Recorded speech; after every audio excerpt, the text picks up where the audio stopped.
Daily, what do you call a scared Time Lord? I I have no idea. A Gallifrey cat. I really want to say no to laughing at that one. You can't help it. That was funny. All right. Planet of the pudding brains.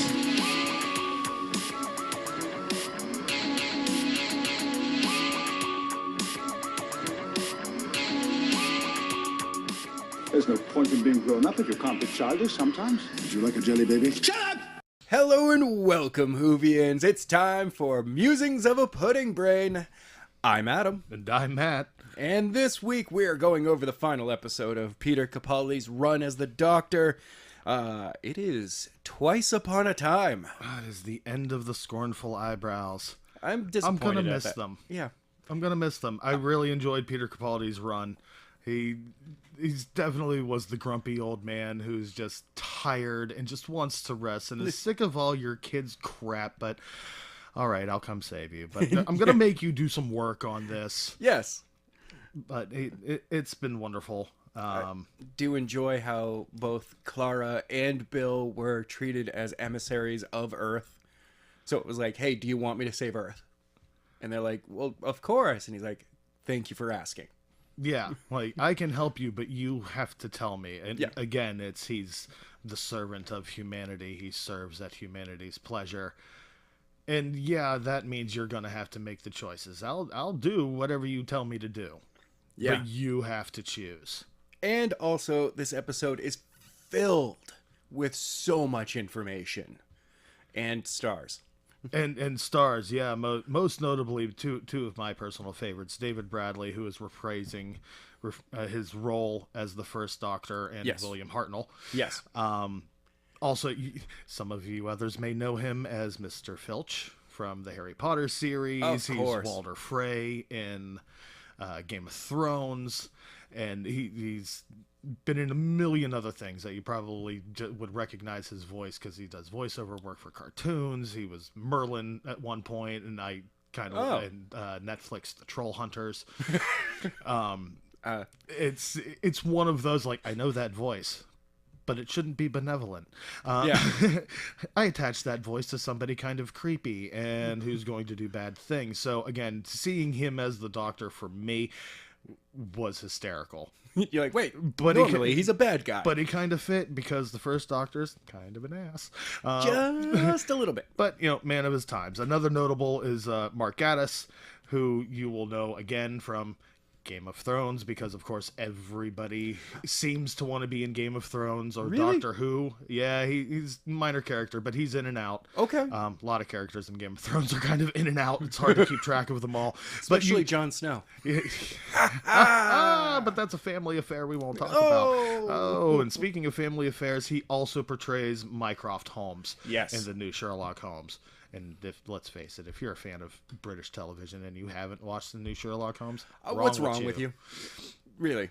But so seeing them pop up was excellent. But the episode opens up where the last one took off at the South Pole. Yes. But it's the first Doctor, and it opens with a long time ago, 709 episodes ago. A long time ago at the South Pole, the Doctor refused to regenerate. Twice. Yes. I do like how they incorporated some of the old footage from William Hartnell's final episode, the 10th Planet, or the final story, the 10th Planet, into this, so we got to see his companions, Polly and Ben Jackson, in there.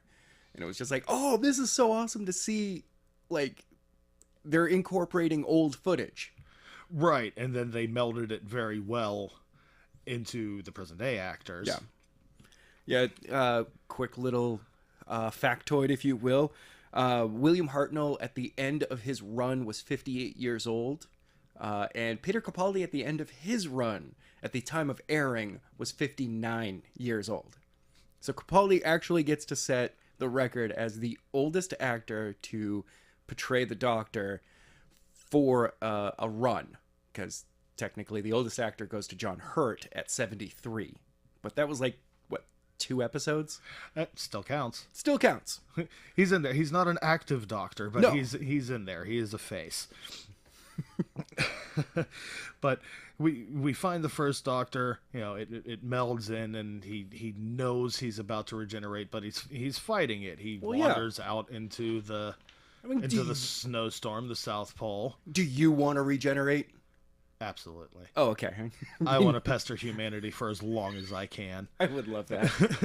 Not in a malicious sort of way, just kind of in a puckish rogue sort of way, where I just kind of walk around and just poke people and You're like, hey, do this. Missy without killing people. Okay. All right. All right. I like that.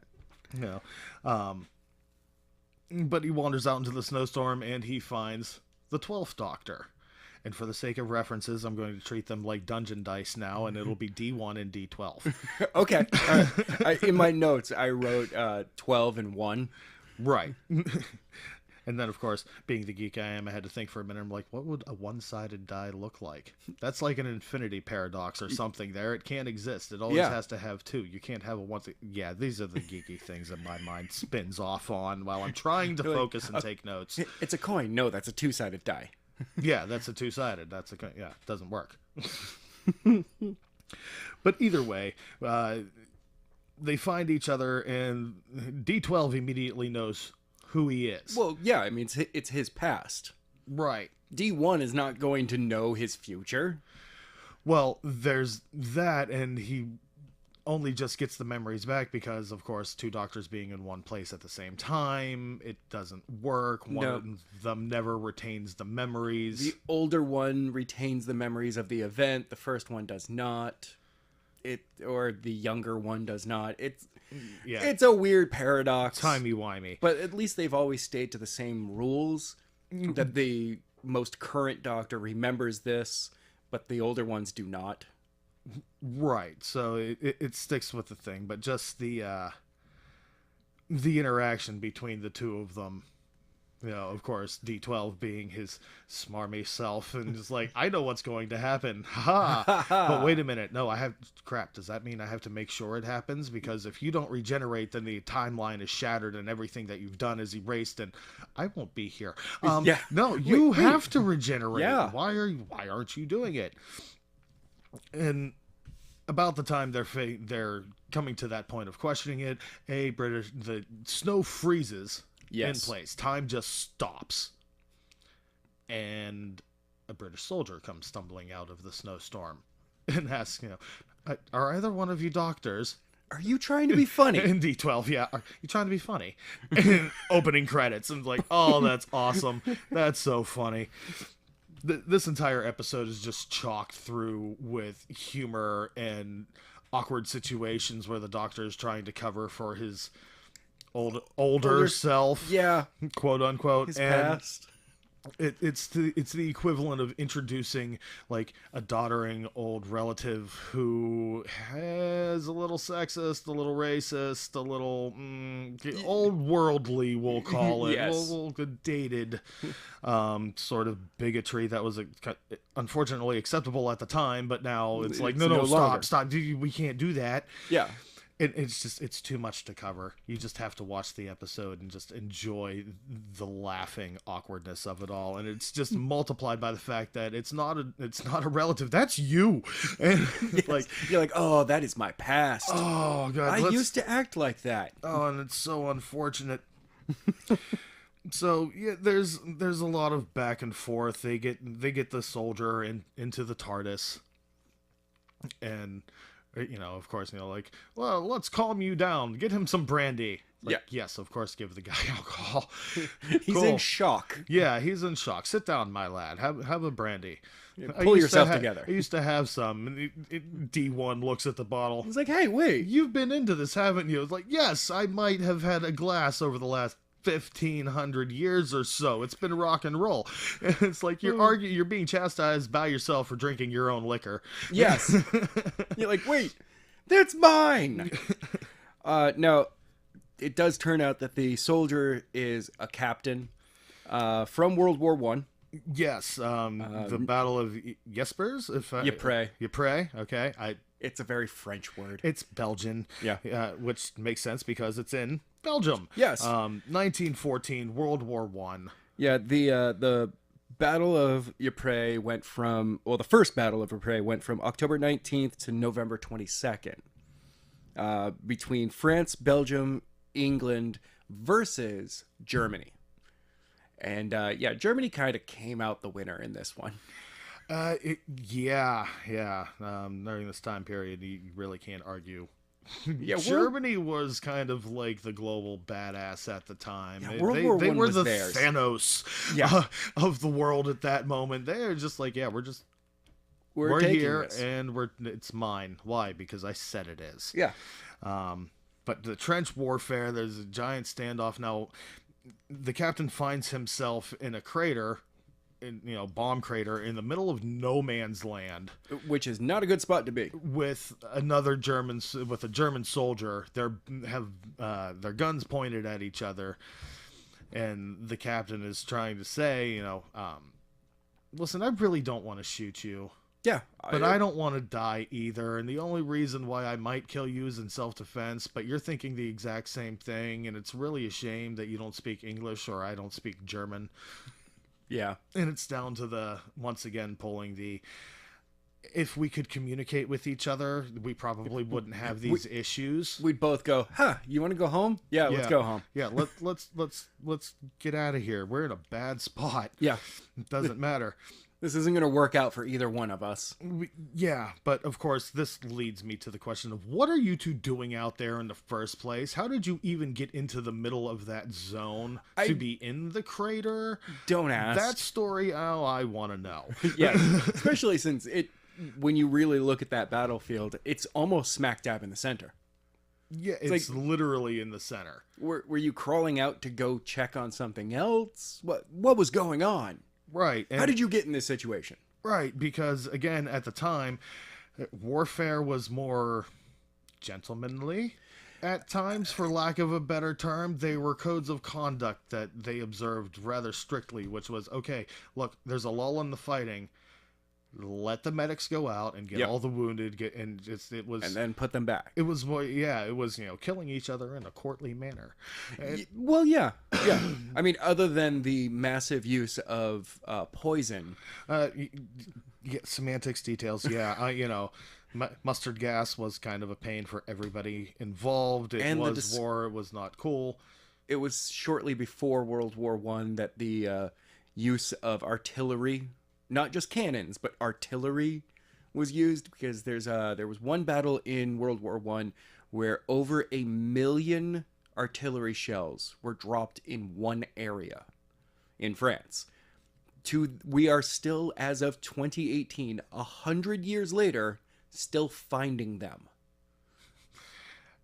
They were serious. Yeah. They're like, let's bomb it. Well, how much should we use? How much do we have? You know what? Don't even answer that question. All of it. Yeah. Kylo Ren's in the command shuttle. Keep firing. It's like, did you get him? You think you got him? I don't know. But it looks like these two soldiers are about to fire on each other, because it's a very twitchy situation, to say the least. I know I would be. Time freezes again. Yes. For everybody except for the captain. I know. Who obviously stands up, looks around, and is like, what? I like the fact that he very slowly stands up, just keeps looking around like, so no one's going to shoot at me. Yeah. What the hell is going on? That bird is in the middle of flight, and it's not moving. The flames aren't moving. What's going on here? Yeah. And turns around and sees a glass figure kind of appear on the battlefield. At which point there's a bunch of quick flashes, the captain seeing both the battle, and then he's stuck in some sort of machine with things kind of rotating around his head, and you hear a mechanical voice saying there has been a timeline error. And the next thing you know, he's dropped in the snow.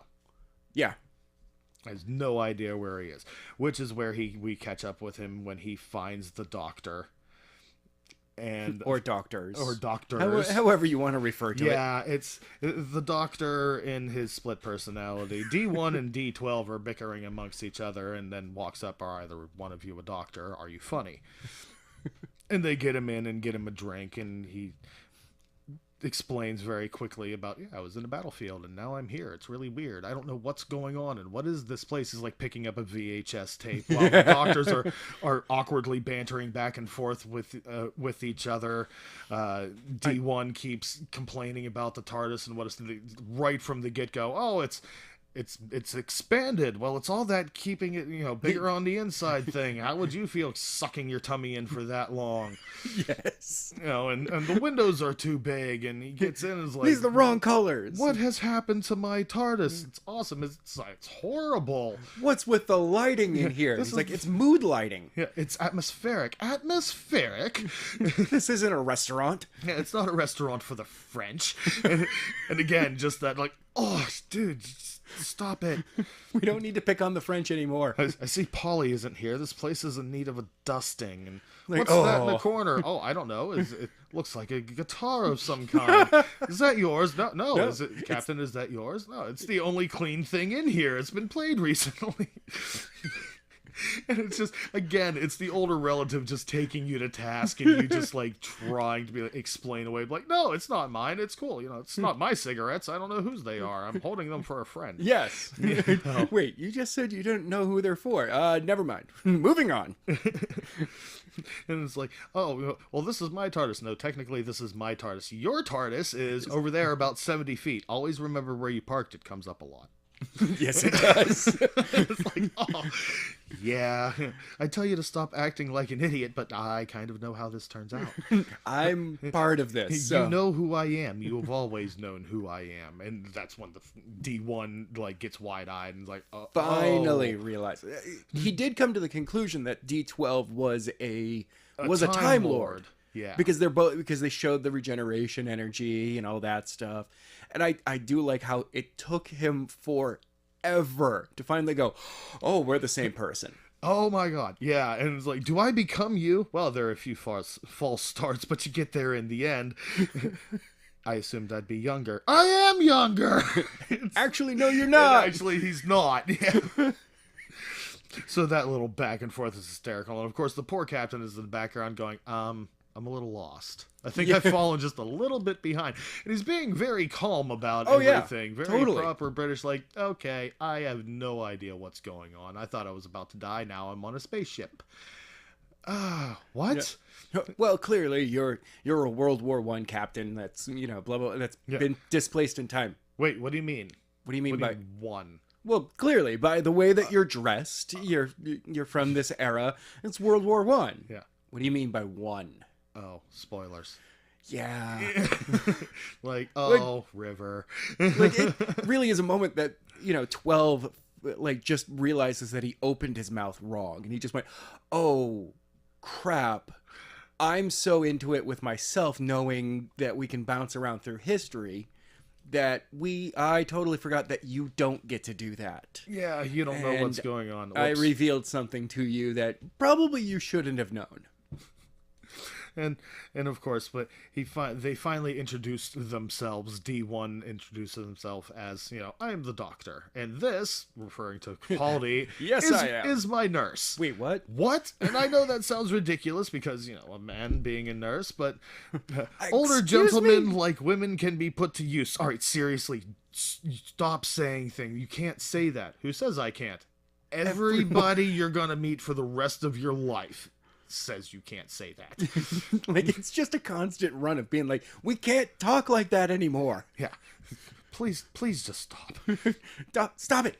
And before the awkwardness gets even worse, the TARDIS is grappled onto by this giant ship above it, which also somehow locks the TARDIS's engines down. Yeah. And hauls them up into its underbelly. And it's a large sounding voice announces, please exit your craft. Welcome to the chambers of the dead. Like, ominous, great. Okay. But it's the doctor, so of course we're going to go explore. Well, plus he's just like, well, let's go see what kind of evil this is and figure out a way to defeat it. Right. Like, just another day. All right, let's go. The D1 exits the TARDIS. It's like, you are known to all here because you are the Doctor of War. Because he's like, well, who are you? Well, we're we are testimony, and if you return the captain to us, we will let you talk to her again. Her who? And Bill shows up. Yeah. I was It's like, like- yeah, Bill's back. And again, they're like, the voice, you are known to us. If you return us, you are the Doctor of War. And the Doctor's like, no. I'm the Doctor, but of war, never, No. never, madam, never. And then Bill steps out, and and D12 comes booking out, and it's like, oh my God, it's Bill. And of course, she's excited. It's the Doctor. I knew you didn't die. You don't have the concentration for it. Yes. But after a quick hug, the Doctor immediately backs off. He's like, whoa. It's like, wait, just stay where you are for a second. Pulls out the screwdriver and starts scanning. He's like, my friend Bill Potts was turned into a Cyberman. Nobody copies Bill Potts. Nobody mocks Bill Potts. And now he's just full on pissed. She's like, but Heather saved me. It's like, oh yeah, no, you remember the girl? Long story short, Heather saved me. Yeah, where's she? I don't know. How did you get here? How did you get here? I don't know. Yeah, you're a copy. You're not her. But I'm all her memories. But yeah, I'm all her memories, so I am her. No, you're not. I'm not falling for this. The Doctor's like, listen, I've been duped before. And this is just really making me angry because my friend who I have just lost. Yeah. For him, literally just lost. Right, and who sacrificed herself so that people that she did not even know had the chance to live. Yeah, he's mad about this. And I was like, well, what are we going to do? Well, we're going to go find out who's mucking about with my friend. Yeah. And go up these long flight of stairs to and they start checking out the mechanics of it. Each of the doctors go to either side of this computer panel, and one with his monocle. One with his monocle who's looking at things like, oh, it's obviously time travel technology. And he looks back to Capaldi, who's got the friggin' Sonic sunglasses on. They're Sonic. They're Sonic. And of course, he's confused over the Sonic screwdriver. He's like, it's an audio screwdriver. And just is like, what am I not getting? And it's like, you're wearing sunglasses inside. Good God, man. And it's just wrecked by how improper Capaldi is. There's no need to be proper anymore. Right. At which point, the glass figure that the captain saw appears in the chair. Yes. And it's an interface with the computer, whatever is calling itself testimony. And D1 is looking at it very closely with his monocle, and Capaldi's off to the side and looking at everything checking else. things out. And it's like, who? And D1 asks, well, who was she? Oh, she's nobody. She was a computer generated program. Whatever. Whatever. He's like, no, come here. Takes the sunglasses off. Like, look at her face. It's not symmetric. It's asymmetrical. If it were just a computer generated thing, it would be perfect. Yep. Oh yeah. Why didn't I say that? Well, maybe if you could see properly, and like throws the sunglasses on on the floor. I'm like, I like this guy. Kinda. I agree with him on some things. Not on everything. Not on everything. Thank goodness.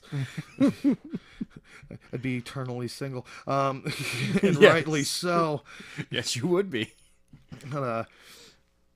And like, well, who are you? What have you done with my friend? Well, no, we in testimony says we show up right at the point of somebody dies, take what we need, and then leave them where they are. Yeah. And leave them right where they die. Right. But never really says what they take. No. And the Doctor still being D12, being pissed that you're messing with my friend, and you know what? I'm not playing your games. I'm going to escape, and I'm going to take my friend with me, and I'm going to take the captain with me, and you're not going to have anything. And the first and D1 is like, why do you keep announcing your intentions? What? Because it's better this way. Because I need to have a laugh. And testimony, well, who are you? And like, I'm the Doctor, and he strikes this big heroic pose. And it's like, stop D1 it. is still just standing there with his hands on his lapels, being like, okay, really, when did we start doing this? Yeah. This is not what we do here. Right. And it's, again, it's the, who do you think you are? You're the Doctor. Oh, you don't know me. You can't possibly know me. Oh no, we know you. We know you. You are the Doctor of War. And it starts broadcasting all of these different images of past doctors and relatively recent doctors and all of these things, and it starts going off about, the Doctor has walked through blood throughout time. Yes. And starts listing off all of these titles he's had: the Env of Pandorica, the Beast of Transalore, the Butcher of Skull Moon, the Destroyer of Skaro, the Doctor, and just like listen, like he's been at the hotspot of every major massive bloodshed destruction throughout time and space. He's always there. So there's a reason why Testimony has this view of the Doctor, because it's taken from, because that's what's in their databanks. And it's just like, well, yeah, but that's not who the Doctor is. He may be, maybe, well, technically, yes, he is, the shadow of the Valeyard, because the Valeyard is his last incarnation, or one of his last incarnations, which is the manifestation of all of his evil just put together. And he puts himself on trial. Yeah, that was a little weird. Whatever. Fair enough. The Oncoming Storm. That's the nickname that the Daleks give to him.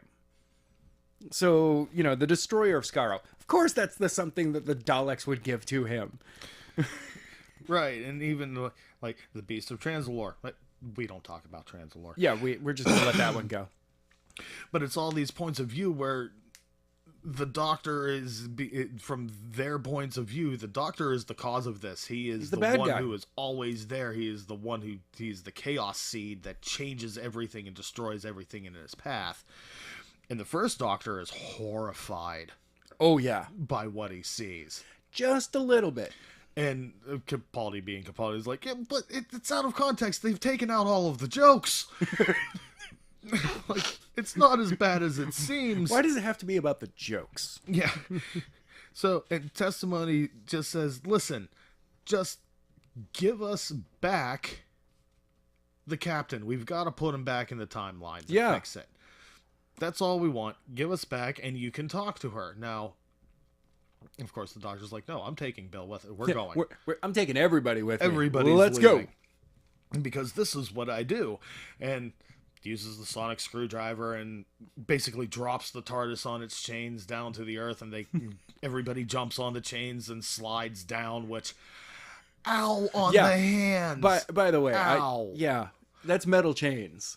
That's not... yeah, some of them were wearing gloves. It's like, okay, maybe, but still, ow. Someone's going to catch a metal shard. In the South Pole, so it's really, really, really cold. So we're going to assume the TARDIS is kicking off some sort of healing factor. And just call heating field. Yeah, we'll just call it the TARDIS field, and everything's good. But they slide all the way down to the TARDIS, and it's like, well, what do we do now? We're still we're just off the ground. Okay, jump! And they jump off because they're only like a foot or two off the ground at this point. And the TARDIS is taken back up into the giant Testimony ship. Well, where are we going to go now? We're going to go to the TARDIS, but they have the TARDIS. Well, yeah, no, they have my TARDIS. A TARDIS. Which is exactly what they want to think. We're going to go to his. How about you, Mary? Just taking a dig at D1 there. And they go in, and of course, Bill's looking around this TARDIS like, oh my god, it's so quaint. It's so white. Yeah. And D1 and the British Doctor, the captain, the British captain, are just like, the captain's like, these police boxes are quite nice, aren't they? This is fantastic. Yes, yes, they are. Yes, they all are. Technically, it's the same one, but yes, its chameleon circuit is still broken. It can't blend into its environment. Right. And there's some more awkward back and forth with D1 being kind of sexist and misogynistic. Just a little. Making a crack about, well, all women are kind of made of glass in one way or another, aren't they? And the captain's like, "Oh yes, well put." What? I've had my fair share of the fairer sex. And Bill responded, "Yeah, so have I." And the captain and the first Doctor just, oh my, oh goodness, like how do we deal with this? And they were smart and they shut up. Yes, and they just let it go. But they're trying to figure out, okay, so what is this glass figure? Who was she? So they need to find the biggest database in the universe. Bigger than the Gallifreyan Matrix. Right. Which is okay. There is one. And the Doctor knows about it. And he knows where he can access it. There's only one small problem. It wants to kill him. Yes. So they head off to the weapons factory of Villain Guard, which, oddly enough, was destroyed by the Ninth Doctor. By the Doctor. And okay, so that actually was referenced in The Doctor Dances, that episode, which is Stephen Moffat's first writing credit for Doctor Who. Official canon writer credit for Doctor Who. Excellent. So he's kind of bringing it back. Yep. Like, this is where I came from. This is where I started, guys. Look at it. This is so awesome. Look at the destruction I caused. Because, of course, the world is shattered. Oh, yeah.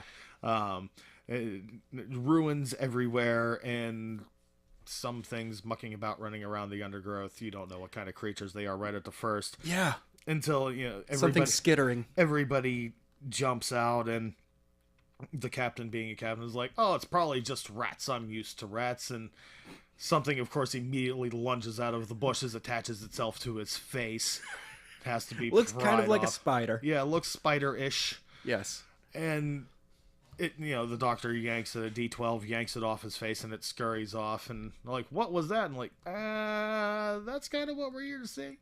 Yeah, we don't. Part of the biggest database. They're old friends. It's okay. Yeah. You don't want to talk to them. Yeah, just leave them be. Yeah. They kind of came out of their shell. And he they came out of their shells a little bit. And he tells Bill, quotation marks, Bill. Yes. That she's going to stay with the captain in the TARDIS.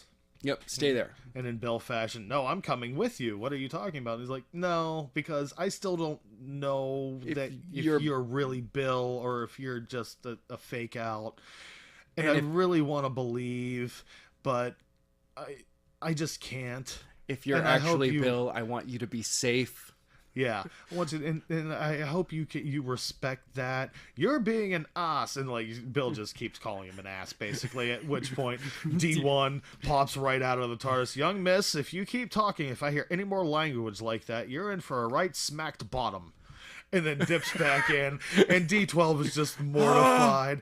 And, I can't believe I technically just said that to you. Yeah, Bill takes him to task a little bit about, "Listen, we kind of had this student-teacher thing, and I'm a broad-minded woman. Can we just forget this ever happened? Please, let's just, can we just never talk about this again?" Like, "No, you know what? No, I hope we talk about this a lot for a long time, for a very, very long time." And it's, Bill's just ribbing him relentlessly about this. Like, "I'm never going to let you live this down. Ever." No, not at all. But he still convinces her to go inside, which she does, and he heads off to find this database. Now we have a quick inside moment between the captain, D1, and Bill. Yes. Where, again, more awkward back-timiness between Bill and D1. Yeah. And basically he just tells her, "Remember what I told you, and now you stay here. I will be with you presently," and saunters off the TARDIS like, "I'm going to go after me." Yes. Which, everybody's like, he's going to get himself killed. Well, no, he can't get himself killed because he's running around in front of himself out there. So, yeah, no. So we know what's going to happen. One could be the human shield for 12 at this point. Right. Like, we got nothing to worry about Or 12 could be the human shield for 1. We could well, go no, either way. 12 could die. Well, that's what we're saying. Yes. Oh, well, because they're both technically dying as it is, as they speak. They're fighting off the regeneration, so they're both dying. If my old version of myself, I'd be like, no, you stand in front of me just in case anyone starts to shoot, because I know I regenerate from you. If you die, we all are dead. Right, that's what I'm saying. 12 could be the bullet shield. The universe will not allow it to happen, though. So they go sauntering about, and they have a little bit of a back and forth about, why are you refusing to regenerate? And the first Doctor pretty much just tells him, because I'm kind of scared. I'm afraid. I don't know what's gonna happen. I'm petrified. Yeah.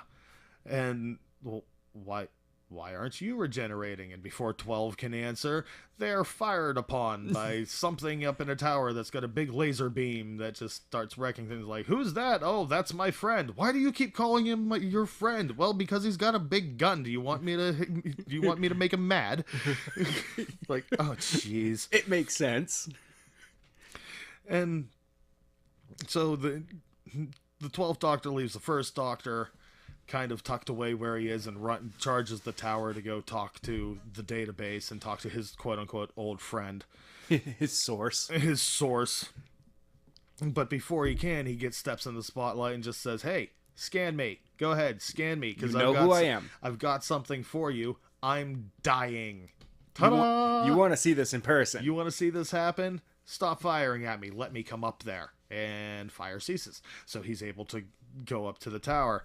And the door's open. The door's open, and he's basically invited in, and he's kind of creeping around corners, though. He definitely does not trust whoever is up here. They were just shooting at him. Would you trust them? Well, it's the Doctor. He's kind of a trusting guy sometimes, but basically tells him, remember, if you fire on me, I'll just leave and die somewhere else where you can't watch. Yeah. So whoever this is clearly does not like the Doctor. Whoa.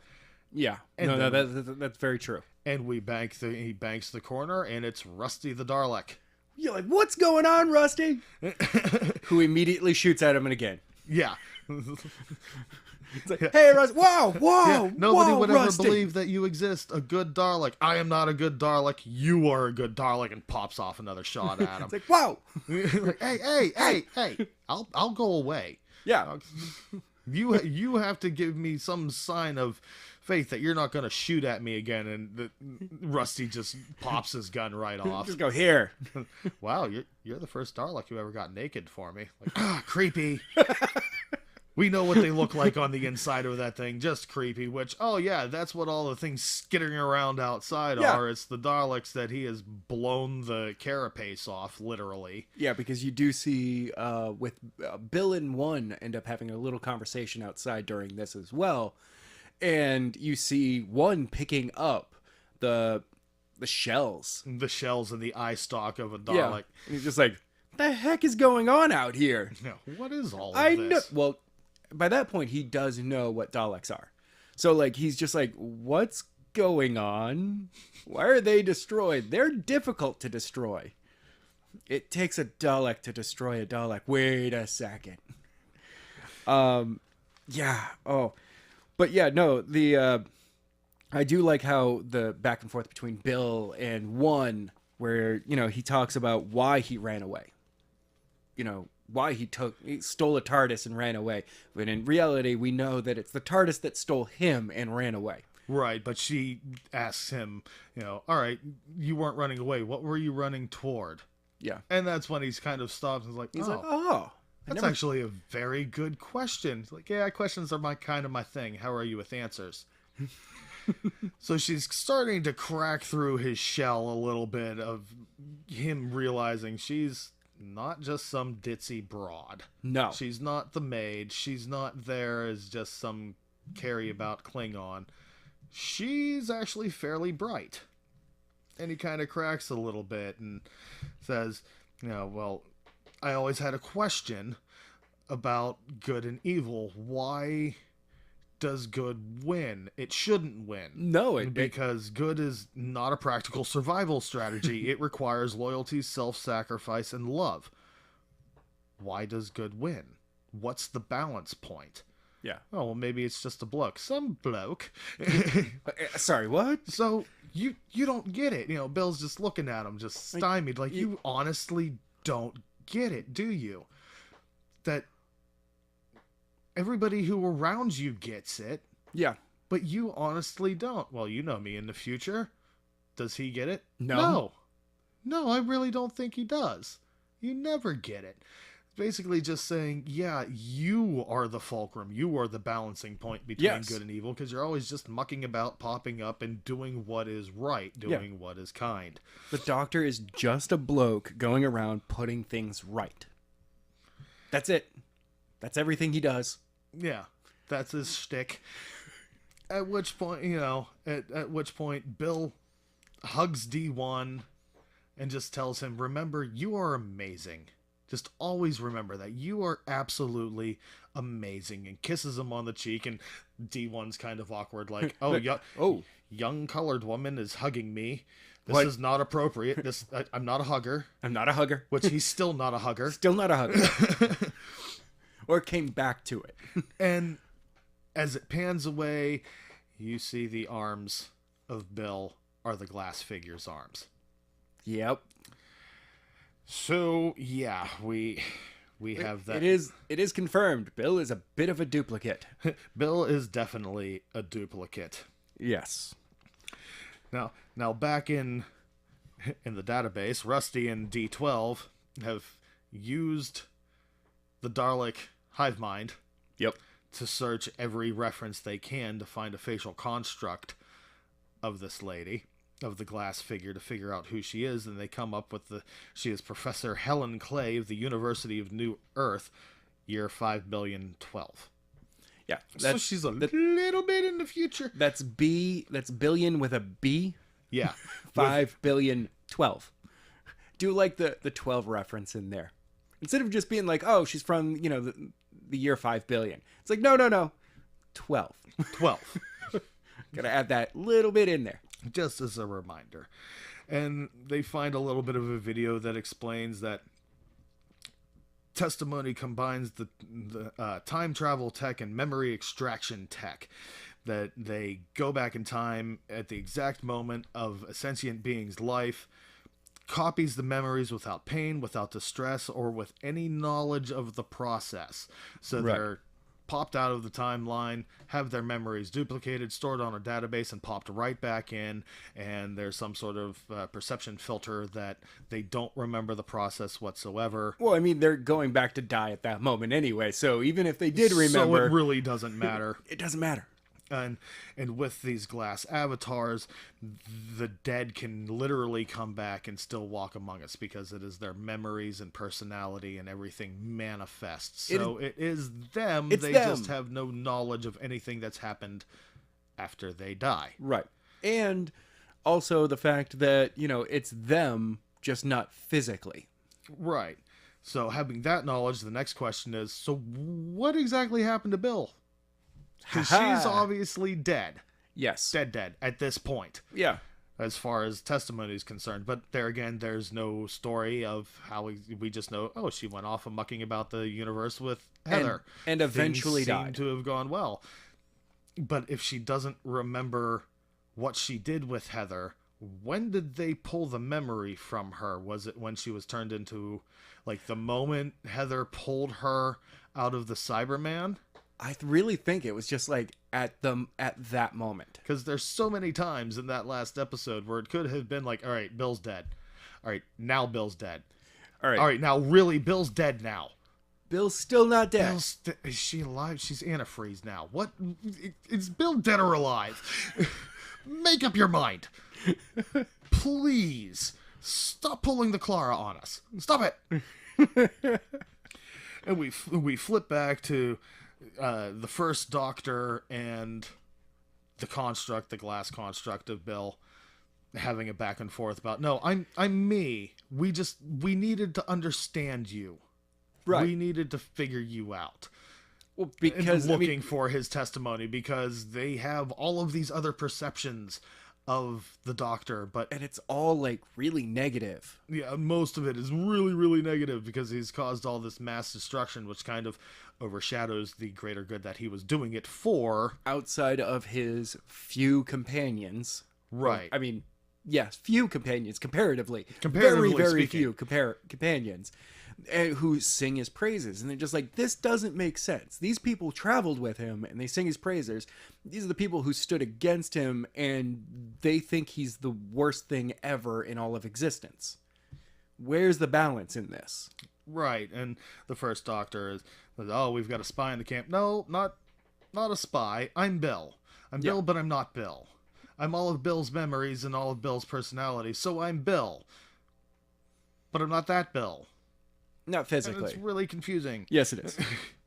And when we flip back to the Doctor figuring out, like, oh, it's really benign what they're doing. It's not- actually a good thing so that the past is never forgotten and everybody is represented, and it's not an evil plan. I don't know what to do when it's not an evil plan. Yes. What do I do now? I thought it was great because this entire story up to this point, you've just been like, so he's running away from somebody who's basically kidnapping people and, you know, extracting something from them. So wait, it's just they're storing them in a database for... They are literally taking the testimony of humanity. Yeah, and it's just like, oh, okay. I mean, that's actually not a bad thing at all. That's actually a really awesome thing. Okay, and Bill kind of laughs at him. See, Doctor, not everything is evil. You're not the only kind one in the universe. I'm like, oh, Aw. nice. And then they figure out, okay, it was the Doctor refusing to regenerate and fighting it back double over in the both of same them. place and time that Yeah. kind of caused this temporal wormhole that dumped the captain, who was still mucking about with them, Yes. to be pulled out and plucked out and sent to the wrong place and time in this. So they've got to take him back. Both of the Doctors, who now have both of their TARDISes, take the captain back to the crater. And did you notice that D1's TARDIS is physically smaller than D12's? Yes. Like, in every way possible. In every aspect. It's Yes. just like, oh, totally never you watch the classic episodes, you never notice that the TARDIS physically, like, other than cosmetic changes, you don't notice the height difference. Right. You're just like, it's the TARDIS. Which is probably because we've had some fairly tall Doctors compared to William Hartnell. Yes. You know, we've had some tall lads there. I mean, Capaldi and Matt Smith notwithstanding. Both 5 foot, Matt Smith is 5'11". What was it? David Tennant's 5'10". I believe Capaldi is also 5'11", 5'10" as well. Tom Baker was 6 feet. Yeah. He is not anymore. Old age does creep up on you and does that. Yeah, it does that. But they take the captain back, and he is resigned Yes. to, you know, this is going to happen, but, you know, I what accept are you it. going to do? I accept it. Very, very proper British. And He's like, this is my just time. do me a favor and check in on my family, make sure they're all right. This was the moment that the dust levels in the office while I was watching it alone got really high, and I noticed that my nose got a little stuffy. The eyes, I had to wipe. They got watery. You were definitely not having an emotion. No, not at all. Not at all. Not at all. Would and not show up and ask for a selfie. That's what you have me for. But it turns out that the captain is the grandfather of Alistair Gordon Lethbridge Stewart, a.k.a. the Brigadier. The Brigadier, who is Kate Stewart's father. Yeah.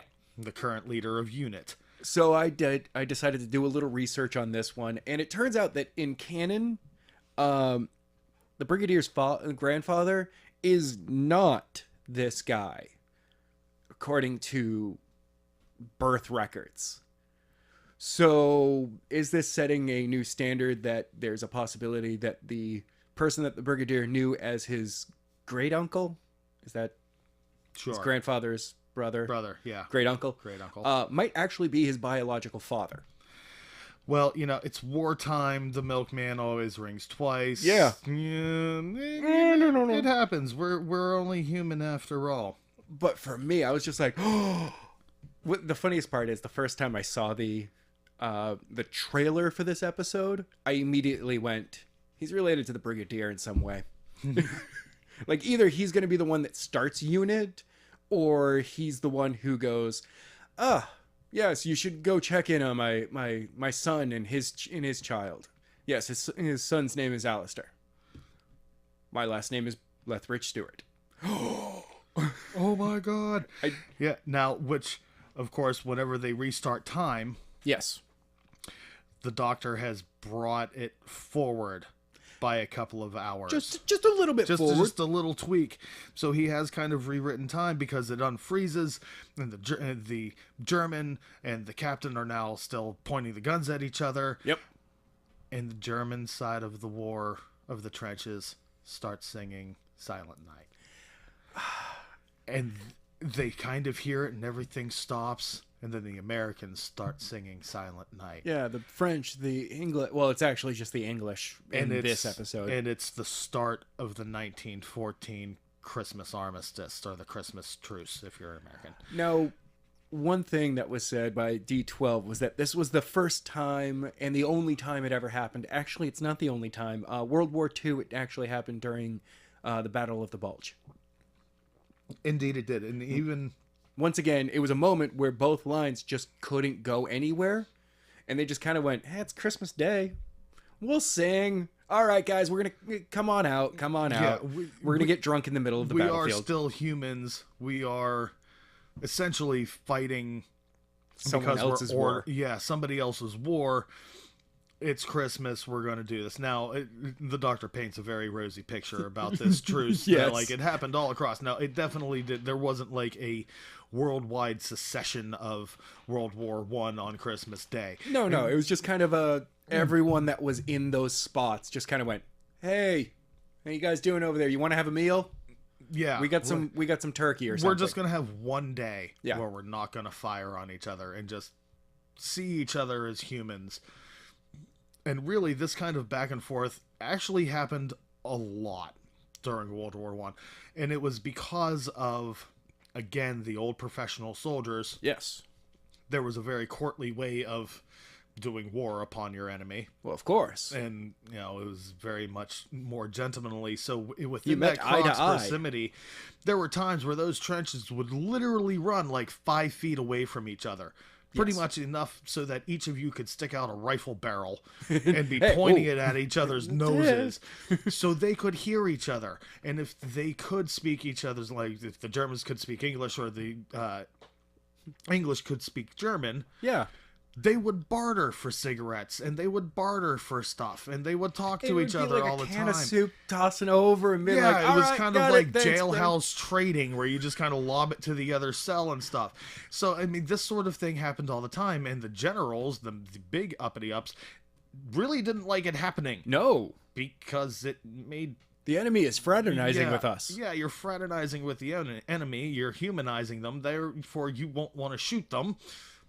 But I'm telling you to shoot them. Yeah, but I'm telling you to shoot them. So they really didn't care for this. But on this particular night, there was a large stretch along the front where pockets of this happened. That's why it's kind of recognized as the Christmas armistice. Side note, the Pope at the time actually tried to get all of this to happen for like the 3 days, the 24th, the 25th, the 26th, and call it the Truce of God. Yeah. To which all parties pretty much went, shut up, Pope. And you shush over there. Old man, you have no power here. Yeah. You have no power over us. Ha. I mean, at the same time, I'm going, well, it's actually a really great idea. Which is what a lot of the troops thought as well, which is why we had all of this scattered out. But it is just another one of those moments in history where it's like, okay, even in the midst of all of this chaos and just obliterating each other, people can come together for a moment and be like, okay, this sucks, but we're all here together. So, hey, how's it going, Fred? Yeah. And just kind of come together and it be like that. It's a gleaming moment of hope in humanity. It is a moment of just being kind. Right. And it's at this point, while the festivities are going on and, the captain calls over a medic to get the other German out of the way and everybody's mingling. D1 looks at D12 and is like, oh, okay, now I understand what it is to be the Doctor of War. Yeah. Which again, you think, oh, maybe he remembered a little bit, which sets the pace for all of the doctors to follow him. Quite possibly. Some things can stay in the subconscious. Yeah, again, it's the bootstrap paradox. Like, was him being kind? Was 12 being kind to show 1 so that it would cause the cycle to continue, or was it just part of the doctor's nature anyway? Right, that maybe just had to be tweaked and brought out just be a like, little hey, bit. pay attention. And also 12 chastising 1 all the time about stop saying these things. Stop being really misogynistic. Quit it. just stop. Did that influence the rest of the doctors to kind of grow out of that shell and when I grow show with the you 3 times? and 2, you'll realize that it took a long time. Okay, fair enough. Fair enough. But D1 goes back to his TARDIS to continue on finding out what happens, quote, the long way about. Yes. And makes his regeneration. Which is awesome because they went back to the original footage again, and I was like, thank you. Yeah, with the terrible face swapping technology, which whatever, it was the effects of the time. Just accept it. In 1963, I'm sure it was cutting edge technology. I mean, it still was cutting edge technology all the way up until like 85. Shush. Really, they No, it's true. It wasn't until like the series came back. Well, the series came back, but I was going to say, like, special effects wise, it wasn't until really Lucasfilms broke wide. Yes. I'm going to blame Star Wars and Lucasfilms on the progress of the special effects industry throughout. I'm just going to give it to them. I don't care. You can argue that with me all you want, but I'm going to give it to them as being the front runners. They made it mainstream at the very least. Yes, at the very least. But as he's doing his regeneration, we're back to Bill. Yes. And the doctor having one last chat, one final goodbye, basically. Yeah. Which is a little heart-rending and whatnot. It hurt. And she says, I'm going to give you one last gift. One last thing. And hugs him and kisses him on the cheek and takes a step back and says, oh, you stupid old man. It's about time. And he opens his eyes, and it's Clara. Look. And he's got his memories back. They restored his memories of Clara. That was awesome. That was great. They give it, all his memories back. That is the ultimate present to the Doctor. Is that, he's shaped by his memories. Everything, well, except for the 8th Doctor, but whatever on that one. But it's everything that the Doctor's done that shapes what the Doctor's decision is going to be going forward. So why not give that back? Right. And it's filling in a huge hole in his head, basically, that he knows there's something there, but he can't quite put his finger on it. And he's I can always trace kind it. of looking for her. It's there. I know what it is. And of course she tells him, don't forget about me again, because honestly that was sort of embarrassing. Again, just Clara giving him shit. And everyone gives him shit. Everyone. But, it's a very heartfelt and tearing up moment. That's where the dust levels in my apartment they got really high. Then Nardole shows up. And then, it flips back, and Bill is back. Yep. And, Nardole shows up like, oh, yeah, I'm here, too. He's like, and the Doctor's like, great, just when I thought my death couldn't get any worse. Here you are. And, Nardole's like, yeah, no, it's great. Now, I'm all glass now, not just my nipples. They got my hair wrong. You don't have any hair. I have invisible hair. It's just, I'm gonna miss Matt Lucas too. I love him. Just the deadpan, just straight man act, basically. What are you talking about? I'm not telling a joke. Yeah, I'm being serious. And Nardole gives the Doctor a bit of advice, and he's, don't die, because if you do, the whole world might just go cold. Yeah. To which the Doctor asks again a reoccurring question: can I rest? Don't I ever get a chance? Bill and Nardole respond, basically, of course you can. It's your choice. We understand. No, you don't. Because you aren't really here. You're just glass memories. Do you know how many of you I could fill? I would shatter you all. My testimony would shatter you all. A life this long is a battlefield, and it's empty because everyone else has fallen. Oh, that hurts. Oh.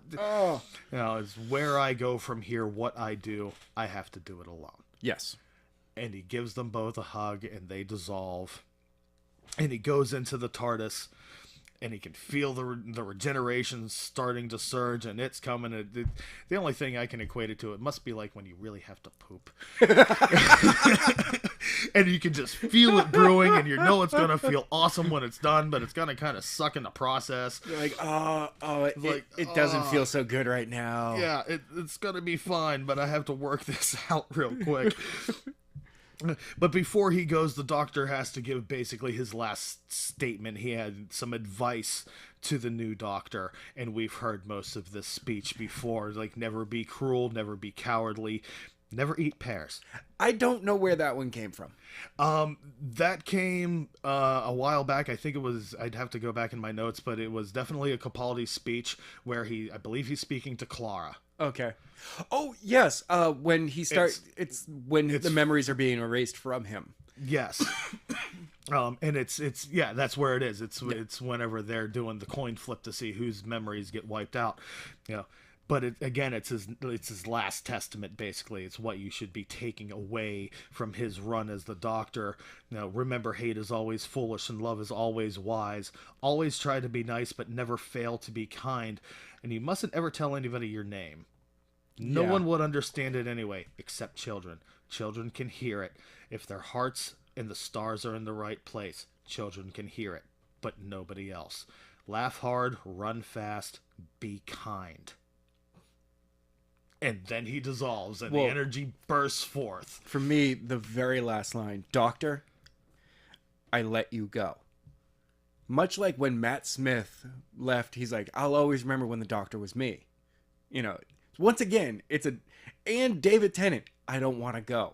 It's like, these are moments where the actor just kind of goes, can I put one more line on here? You're like, this is... But there again, they didn't want to leave. Capaldi's Doctor is tired. He's just like, no, I'm done. Thank you. You know what? I forgive myself. I forgive everything. My work here is done. It's time for a new Doctor. Yes. And I go. And big blaze of light, and anybody who hasn't had their head under a rock for a really year? long time by this point all knew that the big reveal, he comes back, and the Doctor is a strikingly lovely woman. Yes. So, Jodie Whittaker is here. Jodie Whittaker is here, and she already has a tagline because she looks at herself and says, "Oh, brilliant." Guarantee you that's going to be her tag. Oh, I certainly hope so. And of course, she looks at herself and touches a button on the TARDIS, and all hell breaks loose. Yes. And explosions, and the TARDIS tips somehow, and the doors open, and she is tossed out of the door, and she's falling from a great height. You can see a city off in the distance. It's all lit up at night, and end. Yeah. And then we'll go right into The Woman Who Fell to Earth. Starting on the 7th. Oh, next week. Next week. I can't wait for it. So, who would you like to see come back? What villains would you like to see? What past characters for the comic interaction between the female Doctor? Yes. And everybody who doesn't know. So, the rumors are regarding Series 11 is that we're not going to have any returns. There's not going to be anyone from the Doctor's past showing up. Missing so much on the comic end of that. At the same time, there's also the rumor that the Doctor's not going to have the TARDIS for a while. Oh, interesting. So like kind of stranded. Yeah, much like the third Doctor, she might be stranded on Earth for a while. All right. Now, personally, when Series 12 comes along, that's when I'm like, okay, now you can start introducing, bringing someone back. Captain Jack and River Song are on top of my list for that Top one. of my list. Add Osgood to that. Yes. Oh, I of can't wait course. for Osgood to meet the new Doctor, because that's Osgood and going to be Kate. unbelievable. Hello, madam. Why do you keep calling me that? Yeah. Oh, yeah, sorry. Hi, doctor. You know, Osgood shows up. She's now wearing sunglasses. Take those off. Yeah. Those don't look right. Don't stop. You're that. inside. It's nighttime. Take them off. I would love that. I still keep pushing the. It would make a great Christmas episode. Like I said, the Josie and the Pussycats and the TARDIS would just be unbelievable, because we have enough of them mucking about now. Yes. We've got me and Clara. We've got Bill and Heather kicking about. Yep. We can go pick up River Song. We can pick up Jenny We can wherever she is. We can pick up Jenny. You know, we could probably find a way to pick up Rose if we really, really wanted to. That'd be a difficult one, but we could find her. But that would be enough, though, because the TARDIS is getting packed now. And then we introduce them all to the female Doctor, Yes. to Jodie Whittaker, especially River. Oh, That would be just I want to see hysterical. Clara's reaction as And well. Missy. Yes. I'm waiting for Missy to show up just so she can call her a copycat. Be like, you copied me. Yeah. It looks good on you, right, sister? And yeah, that's going to be hysterical. I would love to see Captain Jack show up and start hitting on her. Oh, of course. And just And then realize. Yeah, the Doctor just Stop it. stringing him along for a little while and just messing with his mind until he realizes who she is. Oh. And then, yeah, that little, like, he'll have his crying game moment. Yeah. Well, I mean, yeah, definitely. But like, he'll have a moment where he just stops and he's like, "Oh, I'm a bad person now, aren't I?" And she's just like, "Yes, yes. I was telling you to stop for a while." You were a bad person for a long time, but I was having a lot of fun seeing was how fun, far though. you try and go. No, that would be great. I would actually like to see obviously we'll see the Cybermen, we'll see the Daleks again. I'm hoping that they show up. I don't know who's going to be where, when, how. Yeah, I would love to see the werewolves of the royal family make another return. That would be cool. You know, because if we're stuck on Earth, Yeah. you know, Zygons. Saigons, Saltarians are running around in Somewhere. little pockets here and there. Yeah. You know, there's enough critters still mucking about on Earth, known and unknown, that I don't think the lack of the TARDIS is going to be a big deal. No. It shouldn't be. It might turn into a little bit more of an X-Files sort of thing. Hey, that would be cool though. Which, again, I'm okay. Yeah. More of a run with Unit. They're more of a run with Unit. There's a lot more. There could be more interaction with Torchwood. Yeah. Because they would be confused as well. But like, wait, you're the Doctor and you're stranded here. We have so many questions. You don't get to run away now. You don't get to run away. We need to talk. And they're like, well, gotta go. And you dropped your sonic screwdriver too. Sucks for you. And we have like 12 of them somewhere back here. We've got a copy of every single one of them. But you're not going to have any of them. Yeah. Yeah. And they escape using the sunglasses because nobody knows about the sunglasses. The sunglasses are still a thing. But yeah, the sunglasses will still be a thing for a minute. They'll call it back sooner or later. I hope not, because I'm not sure. It would be the equivalent for me if like it came out that David Tennant's 3D glasses that he kicked on every once in a while were Sonic Oh, that would be great. based. And no. Yep, totally would be. Next thing you know is like, look, it's my Sonic shoes. What? My Sonic, you get one of them Sonic belt buckle or something. I mean, you can get Sonic with just about anything and make it ridiculous. Of course. No. It's the fun part of what Doctor Who is. Yeah. All right. Well, Matt, I can't wait for next week. I can't either. It's going to be a ride. It's going to be awesome. We got 1 week until then. I hope we can hold the excitement and the world doesn't end between now and then, because I will be sorely disappointed. Oh, yeah. Some deity will have something to answer for. Yes. Yes, they would. Anyway, ladies and gentlemen, thank you so much for checking this out. Go ahead and give us a thumbs up. Hit the subscribe button. Join the notification squad, and remember to keep your eyes and ears out, because you never know where or when the Doctor's going to turn up next and put a banana in you. Wait. What?